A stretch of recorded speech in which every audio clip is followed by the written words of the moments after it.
Star प्रचारक लभ्या है। मतलब यह है कि जिन्हों सब तो वध अहमियत दी जाती है मोदी तो बाद जिहड़ियां रैलियां रखिया गई वो यूपी का गुंडा क्रिमिनल मर्डरर, क्योंकि चीफ मिनिस्टर बनने तो पहला जो MP भी रहा उसके खिलाफ बहुत सारे गुंडागर्दी मर्डर के केस सी। गुंडा chief minister Adityanath Yogi number 2 के उत्ते है उन्होंने स्टार प्रचारक के तौर पर। ये जिथे जिथे जा रहा करनाटका आंध्रा साउथियन स्टेटां च भी उत्थे नफरत इस दे मूँह चों जहर वांग निकलती है। और नतीजे के तौर पर असी ये देख रहे हैं कि ये इस वेले जी पोलराइजेशन है या पालाबंदी है हिंदुओं को बिल्कुल ये दसना कि भी जे तुसी BJP नूं वोट ना पाई तो फिर ये मुसलमान दलित और कांग्रेस और ये सारे जड़े ने ये पाकिस्तान नाल रले हुए ने, ये सारे जड़े ने भारत नूं तोड़ना चाहते ने और ये जड़े ने सारे क्रिमिनल ने। हालां आप वो क्रिमिनल है वड्डा। और हुण एक स्टैप होर अगे जांदे हैं जिवें उसने पिछले दिनों दे विच एक पोल रैली दे विच उन्हें कहा कि भी ये जड़ी लड़ाई है ये बिटवीन अली एंड बाहुबली है। हुण ज़ाहिर है हज़रत अली जड़े के प्रॉफिट हज़रत मुहम्मद साहब दे सन इन लॉ भी, उन्हां तो बाद वो खलीफा भी बने, उन्होंने कमांडर इन चीफ भी सी और बड़े बहादुर योधे। और इवन हज़रत अली दी सॉर्ड एक तलवार जड़ी कि बहादुर शाह ने औरंगजेब के बेटे ने 10वें पातशाह नूं भेंट की सी जदों पहली बार वो आगरे च उन्होंने दीदार किए। वो अज भी तख्त श्री हजूर साहब सुभायमान है। और ये कोई शक नहीं है कि हज़रत अली पावर ताकत दे प्रतीक ने। और अजे भी पंजाब के अखाड़ियां च कुछ जड़े रैसलर जदों फील्ड दे विच उतरते ने तो या अली कह के उतरते ने। सो ये कुछ चीज़ां जड़ियां बेशक मजहब नाल शुरू होंदियां वो तहजीब दे विच भी होंदियां। और वो तो एक हिस्टोरिकल करैक्टर ने। 1400 साल पहला उन्होंने बहुत सारिया जंगां लीड कीतियां। इंसाफ की गल भी उन्होंने नाल जुड़ती है। पर जिन्होंने इन्होंने बाहुबली और वो हनुमान का नाम रखा है बाहुबली, वैसे कहण नूं यही आदित्यनाथ योगी ने कुछ महीने पहला प्रचार किया सी कि हनुमान दलित सी। और उन्होंने दलितां ने कहा भी फिर जिन्ने मंदिर ने हनुमान दे साडे हवाले करो, उत्ते तुहाडे पंडित बैठे है गोलकां इकट्ठियां करन। सो इन्होंने इस सारे नूं बाहुबली नूं क्रिएट किया, जिवें राम एक करैक्टर क्रिएट किया पोलीटिकल BJP ने, और उहदे चों किवें बाबरी मस्जिद का झगड़ा खड़ा किया।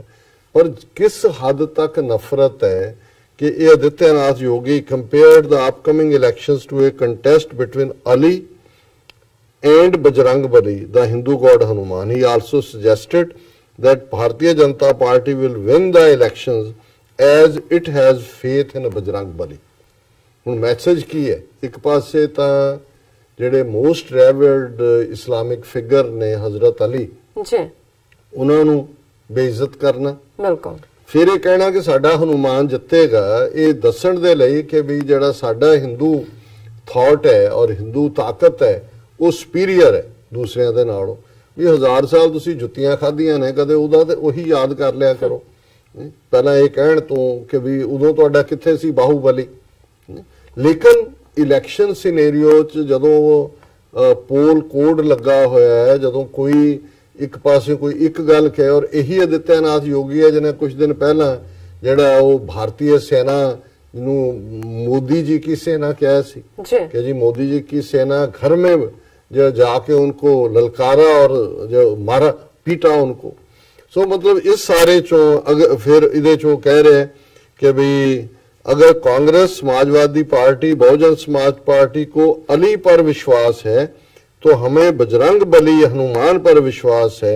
ये उदे एग्जैक्ट लफ्ज ने।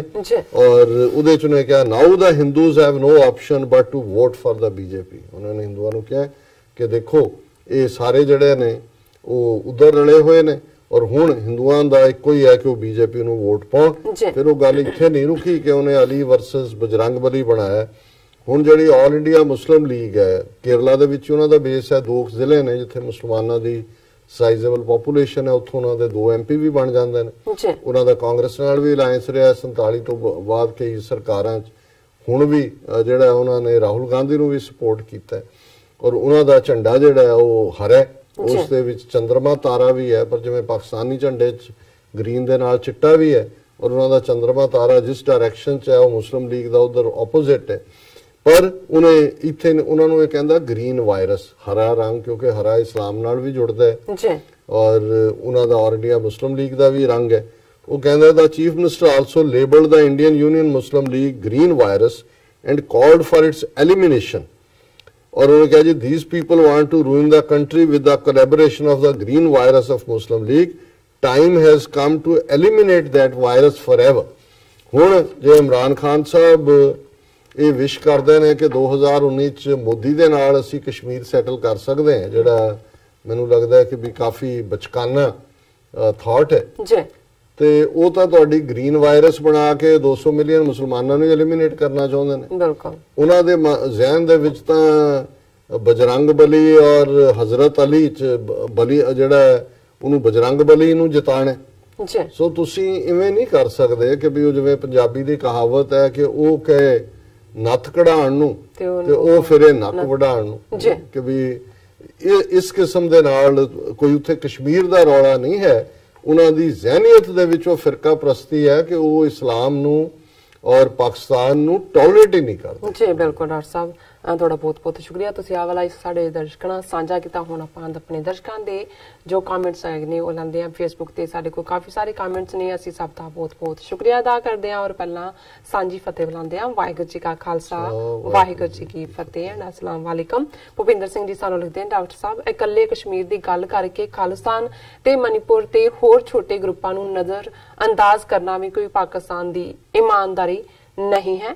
और मनीत सिंह साहब लिखते हैं, I think Imran said so to oppose the Indian media and political mindset. आपने लिखा। रविंदर सिंह साहब लिखते हैं, Imran Khan applied that Modi will give Kashmir to Pakistan और independence to Kashmir after 2019 election, so this statement favors Congress in election। देखो रविंदर सिंह जी, ये ठीक है भी ਅਸੀਂ ਜਿਵੇਂ ਅੰਗਰੇਜ਼ੀ ਚ ਕਹਿੰਦੇ ਨੇ ਈਵਨ ਮਰਡਰਰਸ ਹੈਵ देयर ਅਟਰਨੀਜ਼। ਜਿਹੜਾ ਕਾਤਲ ਹੁੰਦਾ ਉਹਨਾਂ ਦਾ ਵਕੀਲ ਵੀ ਖਲੋ ਕੇ ਕਹਿ ਰਿਹਾ ਹੁੰਦਾ ਕਿ ਜੀ ਦੇਖੋ ਮੇਰੇ ਮੌਕਲ ਨੇ ਜਿਹੜਾ ਹੈ ਉਹ ਇਹਨਾਂ ਹਾਲਾਤਾਂ ਚ ਕੀਤਾ ਹੈ, ਉਹਨਾਂ ਚ ਕੀਤਾ ਹੈ। ਬਟ ਗੱਲ ਜ਼ਾਹਰ ਹੈ ਕਿ ਇਹ ਜਿਹੜਾ ਇਸ ਵੇਲੇ ਇਮਰਾਨ ਖਾਨ ਸਾਹਿਬ ਦਾ ਇਹ ਕਹਿਣਾ ਕਿ 2019 ਜੇ ਬੀਜੇਪੀ ਦੀ ਸਰਕਾਰ ਬਣੇ ਤੇ ਕਸ਼ਮੀਰ ਮੁੱਦੇ ਦੇ ਉੱਤੇ ਜਿਹੜਾ ਡਾਇਲੌਗ ਹੋ ਸਕਦਾ ਹੈ, ਕਿਉਂਕਿ ਕਾਂਗਰਸ ਜਿਹੜੀ ਹੈ ਉਹ ਤਾਂ ਬੈਕਲੈਸ਼ ਤੋਂ ਡਰਦੀ ਗੱਲ ਨਹੀਂ ਕਰੇਗੀ। ਇਹ ਜਿਹੜਾ ਹਾਲਾਂਕਿ ਗੱਲ ਗਲਤ ਨਹੀਂ ਹੈ लेकिन उसकी टाइमिंग ठीक नहीं। जी, बात इंसान लिखते हैं डॉक्टर साहब, if we take Imran Khan's words, otherwise we can see that there is an activity in Indian majority about Pakistan and Imran Khan. So Indian majority threats to oppose Imran Khan. If Imran Khan favors BJP, then it can go against BJP in elections. This is just my thinking. You can analyze it in a better way। नहीं बाज सिंह जी, मैं सहमत नहीं है। मैं समझदा भी already उन्होंने जिन्ने जेस्चर इमरान खान उन्होंने दोस्ती गलबात दे कीते ने वो कहंदे ने डर गया जी, डरा दिया। वो तो अपना मोदी ने अजे 2 दिन पहला अपनी सभावां जड़ियां इलेक्शन रैली च कहे कि जी पाकिस्तान गवर्नमेंट और अथॉरिटीज ਨੂੰ ਨਾਈਟਮੇਅਰਸ ਆ ਰਹੇ ਹਨ, ਰਾਤ ਨੂੰ ਤਰੇਲੀਆਂ ਛੁੱਟ ਰਹੀਆਂ ਔਰ ਜਿਹੜੇ ਨੇ ਮਿਲੀਟੈਂਟ ਉਹਨਾਂ ਦੇ ਲੁਕੇ ਬੈਠੇ ਨੇ, ਉਹਨਾਂ ਨੂੰ ਤੁਸੀਂ ਕਿਹੜਾ ਜੈਸਚਰ ਸਮਝਾ ਰਹੇ ਹੋ। ਦੂਸਰੇ ਸੈਗਮੈਂਟ ਤੇ ਵੀ ਸਾਡੇ ਕੋਲ ਮੈਸੇਜ ਨੇ। ਕੁਲਦੀਪ ਸਿੰਘ ਲਿਖਦੇ ਨੇ, Indian state never apologise for 84 Sikh genocide, ਉਹਨਾਂ ਲਿਖਿਆ। और भुपिंदर सिंह सन लिखते हैं, डॉक्टर साहब भाई बरनाले ने बहुत मेहनत नाल एक फिल्म बनाई है, सारिਆਂ ਨੂੰ जरूर देखनी चाहिए है। सब तो पहला उन्होंने भी माफी मंगनी चाहिए है जिन्होंने जलियांवाले बाग तो कुछ दिन पहला लुट खो ते कतलेआम किया ते हालात बनाए हंसराज वर्गे फिरकू हिंदू। जी डॉक्टर साहब ਹੁਣ ਤੁਸੀਂ ਸਾਨੂੰ ਦੇ ਰਹੇ ਹੋ ਮਾਈਕ ਤੁਹਾਨੂੰ ਦੇ ਰਹੇ ਹਾਂ। ਗੈਰੀ ਸੰਧੂ, ਪਾਕ ਨਸੀਰ, ਮੁਹੰਮਦ ਮਹਿਮੂਦ, बशीर अहमद, शाहीन अली, नाजिक जन उन्होंने सारे ने सानू जा खालिस्तान जिंदाबाद जा ग्रीटिंग भेजी है। Bashir Ahmed, you are absolutely right, it's a wrong time to give such statement. बहुत शुक्रिया बशीर जी और बाकी सारे वीरां दा। पेंडू प्रोडक्शन, जीशन सदीकी, सोहेब राजपूत, पाक नसीर, और मोहम्मद महमूद साहब ने पूछा, डॉक्टर साहब can you let your audience know what could be the reason why Indian media have not interviewed Abhinandan? ਉੱਤੇ ਪਾਬੰਦੀ ਲਾਈ ਹੋਣੀ ਹੈ, ਉਹ ਸੱਚ ਬੋਲੇਗਾ ਨਾ ਵੀ ਕੀਤਾ ਹੋਏ ਉਹਨੂੰ ਹੁਣਾ ਵੀ ਤੇਰੀ ਨੌਕਰੀਆਂ ਕੱਢ ਦੇਣਗੇ, ਉਹਦਾ ਪਰ ਆਇਆ ਵੀ ਨਹੀਂ ਕਿੱਥੇ ਹੈ ਕਿਉਂਕਿ ਉਹਨਾਂ ਨੂੰ ਸੂਟ ਨਹੀਂ ਕਰਦਾ। ਫਿਰ ਰਿਕ ਟੀ ਲਿਖਦੇ ਨੇ, doctor Sahib and sister Neelam Kaur, I didn't seen and hear you past 3 days, felt like living without food and water or been sitting in a dark cave on my own, God bless you NTV84। ਰਿਕ ਜੀ ਬਹੁਤ ਬਹੁਤ ਸ਼ੁਕਰੀਆ ਤੁਹਾਡੇ ਇਸ ਕਿਸਮ ਦੇ ਪਿਆਰ ਭਰੇ ਅਲਫਾਜ਼ ਸਾਨੂੰ ਵੀ ਫਿਰ ਪਿਆਰ ਚ ਸੌਣ ਨਹੀਂ ਦਿੰਦੇ ਔਰ ਸਾਨੂੰ ਤੁਰਦੇ ਵੀ ਰੱਖਦੇ ਨੇ ਇਸ ਰਸਤੇ ਤੇ।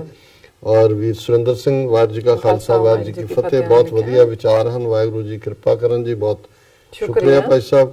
मोहम्मद महमूद लिखते ने, महमूद डॉक्टर साहब you should be adviser to Imran Khan.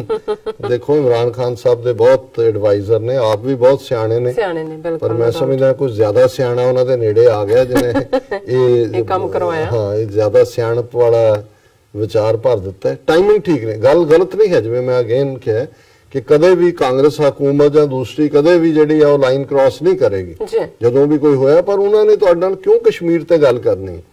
वो तो पाकिस्तान नूं खाना चाहुंदे ने, अखंड भारत बनाउणा चाहुंदे ने।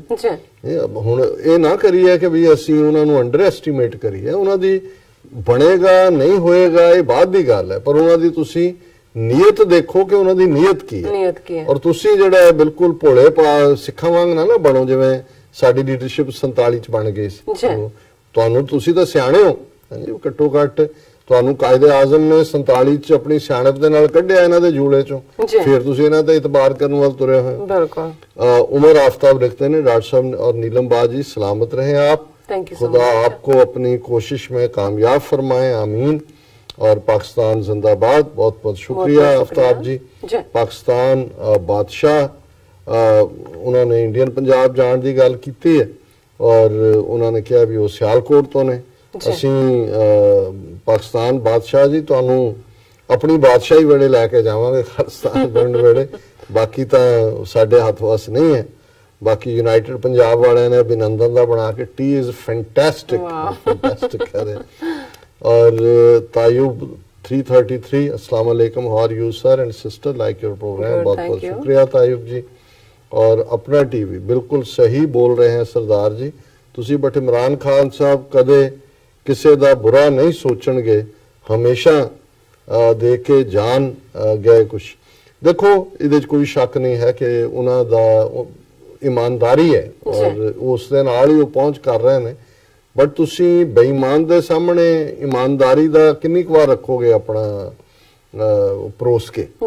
सो जदों ਨੀਅਤ ਹੀ ਕਿਸੇ ਦੀ ਖਾਣ ਦੀ ਹੈ ਤੇ ਉਹ ਤੁਸੀਂ ਕਰੀ ਜਾਓ, ਜਿਵੇਂ ਉਹ ਲੇਲੇ ਦੀ ਤੇ ਉਹਦੀ ਵੁਲਫ ਦੀ ਕਹਾਣੀ ਹੈ ਭੇੜੀਏ ਦੀ, ਉਹ ਉਹਨੂੰ ਕਹਿੰਦਾ ਕਿ ਵੀ ਤੂੰ ਮੈਨੂੰ ਉਹਨੇ ਦੇਖਿਆ ਵੀ ਉੱਤੇ ਉਹ ਪਾਣੀ ਪੀ, ਥੱਲੇ ਉਹ ਪਾਣੀ ਪੀ ਰਿਹਾ, ਉੱਤੇ ਭੇੜੀਆ। ਉਹਨੇ ਕਿਹਾ ਜੀ ਇਹ ਉਹ ਤੂੰ ਜਿਹੜਾ ਨਿਰਪਣ ਝੂਠਾ ਕਰ ਰਿਹਾ। ਕਹਿੰਦਾ ਜਨਾਬ ਤੁਸੀਂ ਉੱਪਰ ਹੋ ਤੇ ਮੈਂ ਥੱਲੇ ਆ, ਪਾਣੀ ਤੇ ਤੁਹਾਡੇ ਵੱਲੋਂ ਮੈਨੂੰ ਨਾ। ਕਹਿੰਦਾ ਤੂੰ 2 ਸਾਲ ਪਹਿਲਾਂ ਗਾਲਾਂ ਕੱਢੀਆਂ ਸੀ ਮੈਨੂੰ। ਉਹ ਕਹਿੰਦੇ ਮੇਰੀ ਤਾਂ ਉਮਰ ਹੀ ਸਾਲ ਪਹਿਲਾਂ ਦੀ ਹੈ, 1 ਸਾਲ ਦਾ ਮੈਂ ਹੈਗਾ 2 ਸਾਲ। ਫਿਰ ਕਹਿੰਦਾ ਤੇਰੇ ਪਿਓ ਨੇ ਕੱਢੀਆਂ ਹੋਣੀਆਂ। ਸੋ ਜ਼ਾਹਿਰ ਹੈ ਇੱਕ ਪਾਸੇ ਉਹ ਨੀਅਤ ਹੈ ਜਿੱਥੇ, ਔਰ ਇਹ ਠੀਕ ਨਹੀਂ ਹੈ ਜਿਹੜਾ ਫयाज लोन। डॉक्टर साहब जरूरी नहीं होता हर 70 साल पुराना डिस्प्यूट दिनों में हल हो, ये हमारे PM को ये समझना चाहिए। बिल्कुल ठीक है, और असी समझते हैं भी ये उन्होंने कोई गल्ली बातें किसी मसले का हल नहीं कढ़ना है। वो तो इस वेले 7वें आसमान ते सवार ने, वो तो कहते हैं जी हमने स्पेस में भी जाके अपना राम मंदिर बना दिया। जी डॉक्टर साहब ਤੁਹਾਡਾ ਬਹੁਤ ਬਹੁਤ ਸ਼ੁਕਰੀਆ। ਆਪਾਂ ਇੱਥੇ ਲੈਣੇ ਆ ਬ੍ਰੇਕ। ਵਿਊਅਰਸ ਤੁਸੀਂ ਸਾਨੂੰ ਇਸ ਤਰ੍ਹਾਂ ਬਣੇ ਰਹਿਣਾ, ਮਿਲਦੇ ਆ ਛੋਟੇ ਜਿਹੇ ਬ੍ਰੇਕ ਤੋਂ ਬਾਅਦ।